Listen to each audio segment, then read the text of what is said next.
Ngayon, gagawa tayo ng pork pata humba.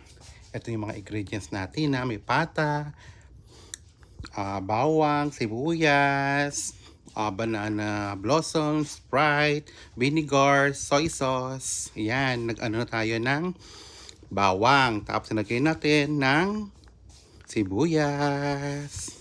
Yan, di ba? Tapos, nilagay na natin yung pata. Then, naglagay tayo ng black pepper.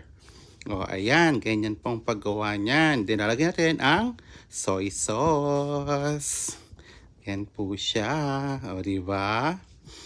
Tapos, maglalagay tayo ng Sprite. Ayan. O, diba? Papakuluan natin lang yan ng 30 minutes. Then, after 30 minutes, maglalagay na tayo ng banana blossoms. O, ayan. Tapos, haluhaluin lang po natin siya.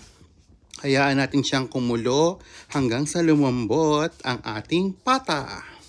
O, diba? Ganyan po ang paggawa. Simple lang, pero masarap. Tara, try na!